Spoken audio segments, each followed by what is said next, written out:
Seán Mac Stíofáin was an Irish Republican paramilitary activist born in London, who became associated with the Republican movement in Ireland after serving in the Royal Air Force. He was the first Chief of Staff of the Provisional IRA, a position he held between 1969 and 1972. Childhood. Although he used the Gaelicised version of name in later life, Mac Stíofáin was born as John Edward Drayton Stevenson in Leytonstone, London in 1928. An only child, his father was an English solicitor's clerk, his mother was of Protestant Irish descent born in East Belfast. He stated his mother had left an impression on him at the age of 7 with her instruction, "I'm Irish, therefore you're Irish. Don't forget it." His childhood was marred by his alcoholic, wife-beating father. His mother, who doted over her son, died when Mac Stíofáin was only 10. Mac Stíofáin attended Catholic schools, where he came into contact with Provisional IRA Irish students. He left school in 1944 at the age of 16 and worked in the building trade before being conscripted into the RAF to do his national service in 1945. He attained the rank of corporal. After leaving the RAF, he returned to London where he became increasingly involved with Irish organisations in Britain. He first joined Conrad Nagy, then the Irish Anti-Partition League, bought the United Irishmen, joined Sinn Féin in London and eventually in 1949 helped to organise a unit of the IRA. He first met his wife Mare, who was from Castletownross, County Cork, Ireland. Mac Stíofáin then began work for British Rail.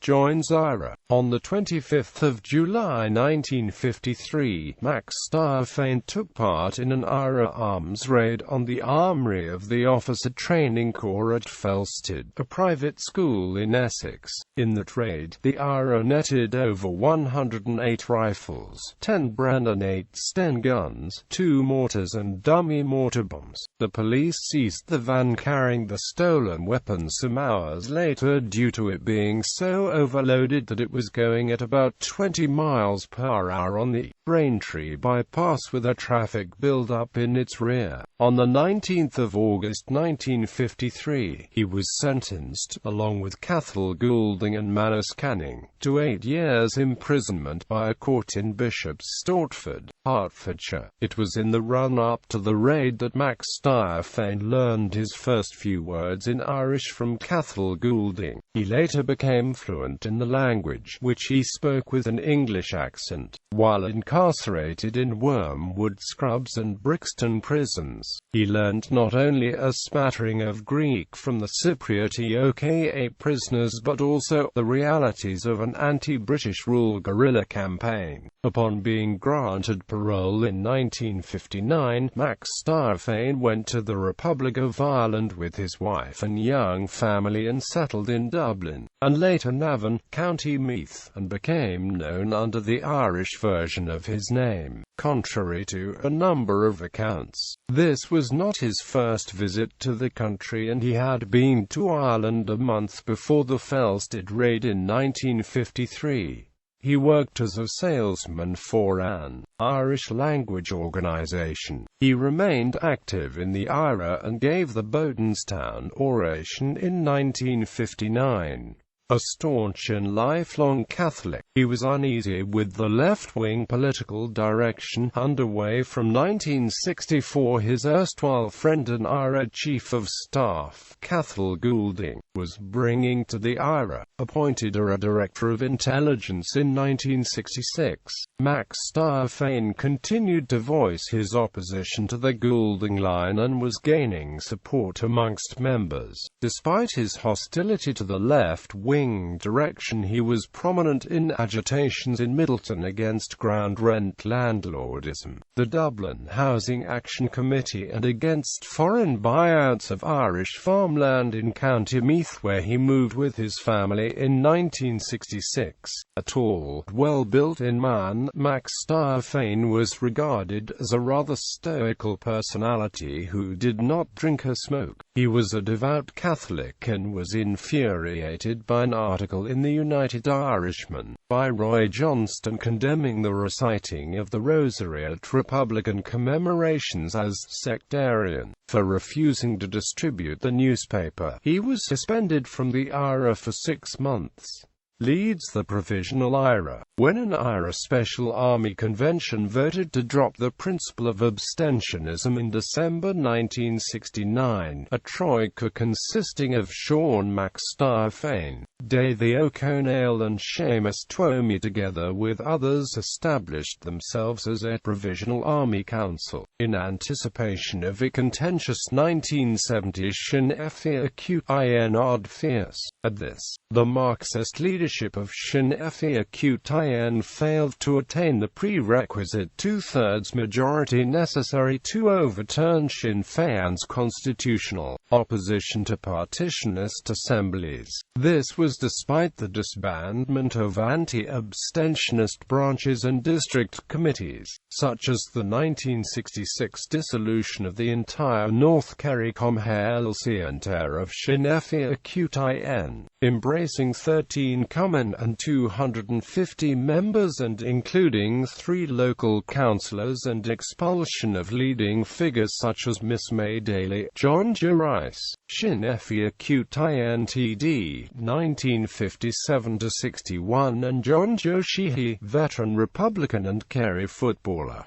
Many others were similarly ousted from the organisation. The underlying issue was the uncompromising stand of Kerry in refusing recognition to Westminster, Leinster House and Stormont. Mac Stíofáin was subsequently appointed the Chief of Staff of the Provisional Army Council at the Sinn Féin Ardfias in Dublin on 10 January 1970. Mac Stíofáin declared from the podium that he pledged his allegiance to the Provisional Army Council before leading the walkout of disgruntled members to form what would become Provisional Sinn Féin. The split also ended Mac Stíofáin's friendship with Cathal Goulding, who went on to serve as Chief of Staff of the rival official IRA. Although both had been good personal friends before the split, Goulding was later scathing about that English-Irishman. The Provisional Army Council in the coming months would command the loyalty of the IRA national organisation, save for a few isolated instances. Mac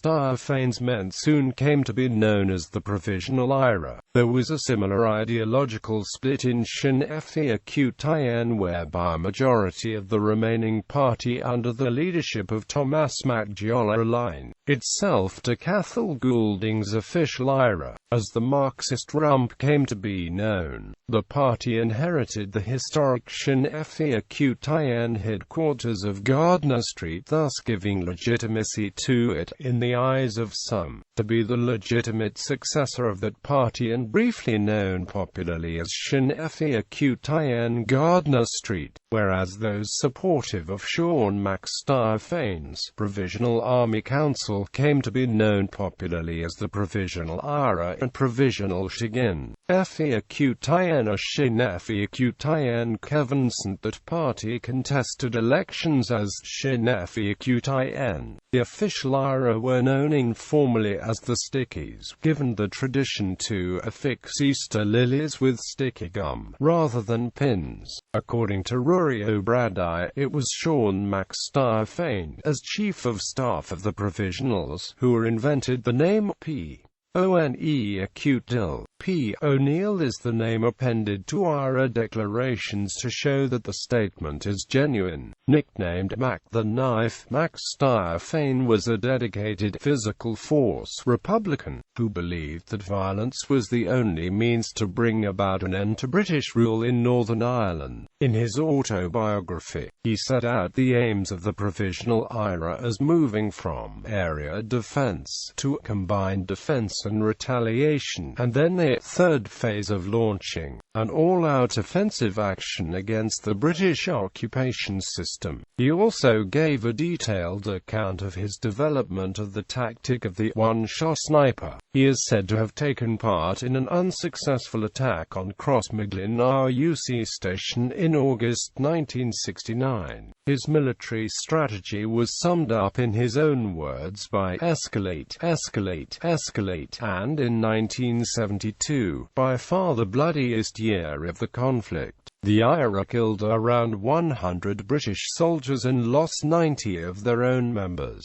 On the 7th of July 1972, Mac Stíofáin led an IRA delegation to a secret meeting with members of the British government, led by Secretary of State for Northern Ireland William Whitelaw, at Cheyne Walk in London. Other IRA leaders in attendance were Davy O'Connell, Martin McGuinness, Gerry Adams, Seamus Twomey and Ivor Bell. Very much in charge, Mac Stíofáin spelled out the three basic demands of the Provisionals: the future of Ireland to be decided by the people of Ireland acting as a unit, a British government declaration of intent to withdraw from Ireland by January 1975, and the unconditional release of all political prisoners. The British claimed this was impossible owing to the commitment it had given to Unionists. The talks ended in failure, and as a briefing for Prime Minister Edward Heath later noted, Whitelaw found the experience of meeting and talking to Mr. Mac Stíofáin very unpleasant. Mac Stíofáin said that Whitelaw put up his bluff exterior at first, but after a couple of minutes let it drop and showed himself to be a shrewd political operator. He also noted that Whitelaw was one of the few Englishmen to pronounce his name correctly. Following the unsuccessful talks, Mac Stíofáin ordered an intensification of the IRA campaign, which peaked on the 21st of July 1972, or Bloody Friday, when the IRA detonated 22 car bombs in less than 2 hours across Belfast, killing 9 people and injuring 130.